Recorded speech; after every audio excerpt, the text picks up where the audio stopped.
Hi, I'm Scott Mackie, and thank you for watching this introductory video on cooking with Himalayan salt bricks. We're going to go over basic heating, cooking, and cleaning of the salt bricks. And the main reason that people are really liking the salt bricks right now, because they're really hot on the gourmet market, is because they're really great for searing, for seasoning. They make great presentation, and they're just really great fun, especially when you're entertaining. If you have company over, it's always a surefire hit. One of the main reasons that people like Himalayan salt in general is because the Himalayan salt is between 200 and 500 million years old. And so back then there wasn't a lot of the pollutants in the water that there are in today's waters, and so it's really pristine, clean water. Himalayan salt has just wonderful flavor. It doesn't overpower foods, and that's one of the reasons that you can have a solid block of pristine salt and be able to cook on them. And they're very dense, and so they hold up really well. The salts, they're translucent, and so if you put light behind this, you're actually going to see through it. And so they're really beautiful. Not only can you heat the salt, but you can also chill the salt. And so it's for some really wonderful desserts. And today we're going to cook a 4-course meal, and one of the dishes will be a chilled ice cream dish with grilled pineapple. And so one of the most important things is heating the bricks. You want to heat them slowly because they are 200 to 500 million year old salt crystals. You want to heat them slowly. What I typically do is I'll put them on a low heat for 15 minutes, turn it up to a medium heat for 15 minutes, and that'll get you about 400 to 450 degrees. We don't recommend you put them in the oven or a microwave. You really don't want to put salt crystals in a pressurized situation. The gas burners on a grill like this works really well. This is an all-clad indoor grill. These work really well. You can use an electric stovetop, but you really need to have a wok ring or a pastry tin or something that's going to elevate the salt brick about a ½ inch over the burner. And so, but they heat up really fast. And they just make wonderful meals, and they're just tremendous fun. Before you put them on the burner, though, you want to make sure they're really dry. Because if you put a wet one on there, there's a good chance that you could crack it. And if it cracks, there's no big deal. You can use it for graters or all kinds of different uses. But I have another one at home that I have a couple cracks in. Continue to use it, no big deal. But we don't recommend that you move the salt bricks once they're hot. Have them fully cool before you move them to another location. We've heard of people moving them on tables and putting them on different devices that can withstand the heat, and then they cook on their table. And if you choose to do that, that would be up to you. But we don't recommend moving them once they're hot. But they're really great on a barbecue. Great on your indoor grill. A couple other things that are do's and don'ts on them is, we don't recommend you put butter on them unless you want something really salty. Butter has water. It's going to really extract a lot of the salt out of there, and so that's usually not something that we recommend unless you want a dish that's a little bit saltier. We really like putting either vegetable oil or olive oil. We're going to do the bruschetta appetizer. We're going to put truffle oil on it. It's really wonderful. Then we're going to put the bread. And so that's pretty much the first segment of it. The first course of our meal is going to be a truffle bruschetta appetizer. And so what we're going to do is we're going to take truffle oil, and then we're going to go ahead and we're going to put it on the cooking brick. And so this cooking brick's been heated for a while, actually over a ½ hour because of the filming. And so we just spread the truffle oil on this, which has just a wonderful aroma. And I put it on pretty thick because I want it to really get into the French bread. And then what we do is we simply we're going to toast this French bread. And we're going to have a tomato and basil and truffle bruschetta.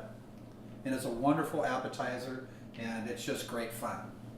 So And then, yeah, so we're just going to let that toast, and then we're going to turn it over. So now we've had this on here for probably about 10 minutes. It takes a little bit of time to actually get these toasted. And we're going to go ahead and turn these, and they're already starting to firm up. And they've been infusing with the truffle oil, and it has that wonderful, wonderful smell. So now we're going to start searing and cooking our asparagus. And asparagus on a Himalayan salt brick is amazing. And so the way I really like to do it, you could put it directly onto the brick, but for me, it puts a little bit more salt on there than I prefer. So, so I put a little bit of extra virgin olive oil on there, and then we go ahead and pretty much prep the brick for cooking. And the extra virgin olive oil works really well, but vegetable oil also works great too. And then we start putting the asparagus on here, and it's going to lightly infuse the salt on the asparagus, but it's also going to sear it. And I think it's the best asparagus that you'll ever have in your life. And so we'll go ahead and do that. And you know, sometimes you can, after it's cooked, you can put a lemon slices on them, and that's also really wonderful.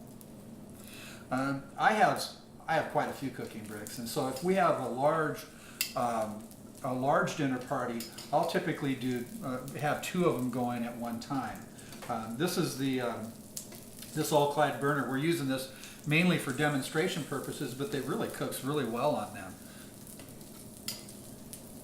And you can kind of hear them crackling a little bit, popping. This is on a medium heat, but it's at about 450. It's going at about 450 degrees, and it takes. We'll have it on here about probably about about 5 to 7 minutes before we turn them. And so for me, as soon as I see them starting to brown on one side, that's when I typically turn it. But you can hear them grilling, and it's really wonderful. So now we've toasted both sides of the French bread, and it's wonderful. You can smell the truffle oil in there. One of my favorite ingredients.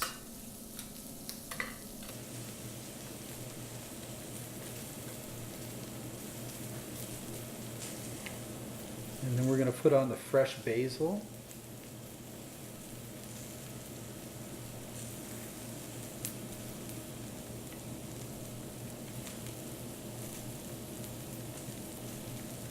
And so this is our completed bruschetta with truffle oil.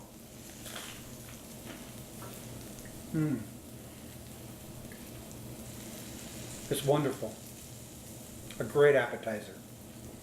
So now we've had this on here for about 7 minutes, and you can hear them popping, and this is really going to be wonderful.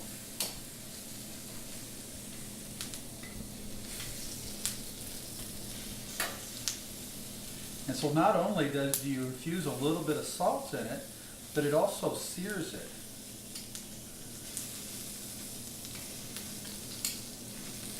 So you can see a little bit of browning. We don't want to sear them too much.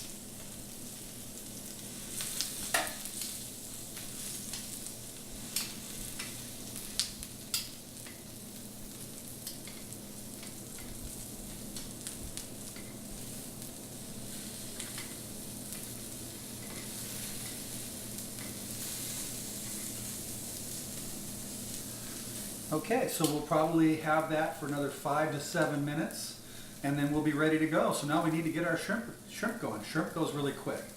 Like I said before, we really like putting either vegetable oil or extra virgin olive oil. And so we're going to put some extra virgin olive oil on this and coat our brick and get it ready for the shrimp. And shrimp are really great on a Himalayan cooking brick. Not only do they taste really wonderful, but they look great too.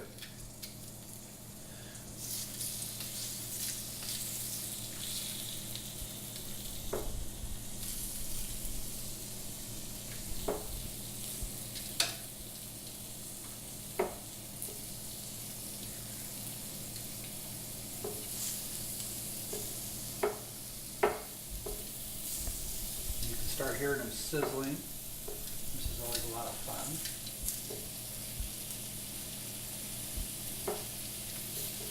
And so we're going to we're going to put these on here until we start seeing them sort of have an opaque color.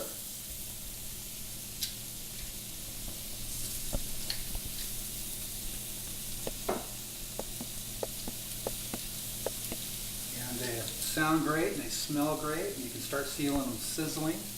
And so in a few minutes we're going to turn them. So now the shrimp is opaque. It's perfect. We're now going to put it on the noodles with a jade cucumber dish.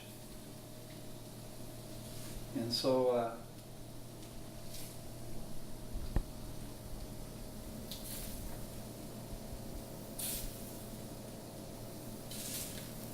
and they smell wonderful.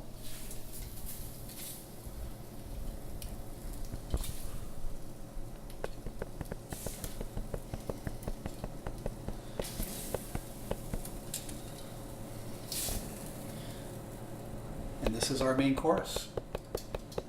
Okay, now we're on to the dessert, the favorite part of many a meal.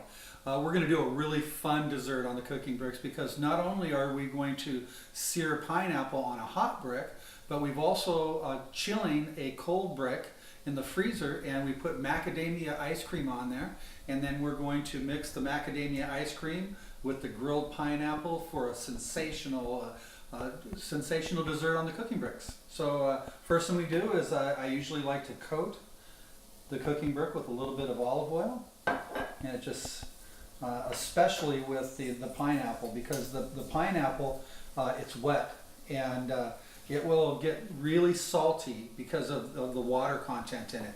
So we're only going to put these on here for about 2 minutes each, and then unless you wanted them really salty. But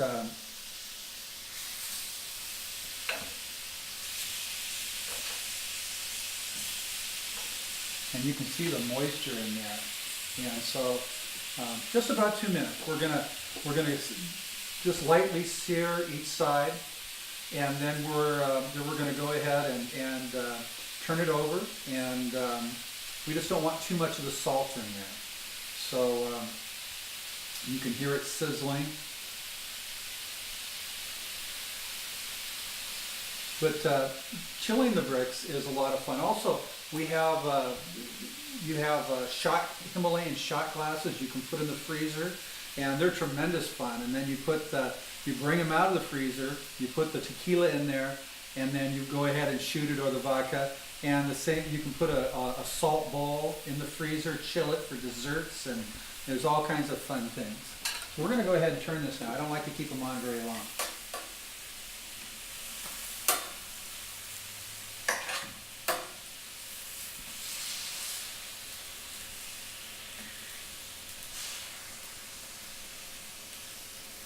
So we're going to keep this on for about another 2 minutes, and we're making just a wonderful, wonderful dessert out of this. The Himalayan salt balls are also great for, not only can you chill them, you can put them on the oven and heat them, and put in chocolate and swirled strawberries, and you can grill things in the bowls and different foods, and it's they're a lot of fun. And so we're sizzling. You can see the water content in the coming out of the pineapple, and so the infusion of the ice cream with this salted pineapple is really wonderful. So that is pretty much our dessert, macadamia ice cream that was chilled on a Himalayan salt brick in the freezer. Grilled pineapple. Don't grill it for very long, 1 minute, 2 minute maximum, and I really just try to brown it on both sides. Really a wonderful, when you infuse that salted pineapple with that macadamia ice cream, it's a really dynamic flavor profile. So that is pretty much our 4-course meal. We're next going to show you how to clean the cooking bricks. So now we're going to go ahead and clean the bricks. One of the most important things is make sure that if you have a hot brick, it's fully cooled. If you have a chilled brick, that it's up to room temperature, or you can crack your brick. Never put a brick in a dishwasher. I've never used soap on your brick. So what you want to do is you want to have warm water, and what I do is I simply rinse it real quick, and then I'll scrub it like so.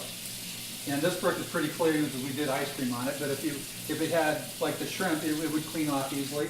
Rinse it again, and then what I'll do is I'll go ahead and pat dry with either a paper towel or some sort of towel that's clean. And salt's a disinfectant, and so it generally will not pick up any of the food from your previous meal, and so you can cook fish or steak or whatever. And then right now it's going to have some moisture on it, and so I let it fully cool on a rack if possible, and let it air dry. And then what I'll do is I'll go ahead and after it's air dried overnight, I'll go ahead and either put it in an airtight Tupperware type container or a Ziploc bag, and then store it for the next time you want to eat. I hope that you enjoyed the instructional video. Cooking with Himalayan cooking bricks is a wonderful experience and just a lot of fun for you, your family, and your friends. So hope to tune in next time for another one of our videos, and happy cooking.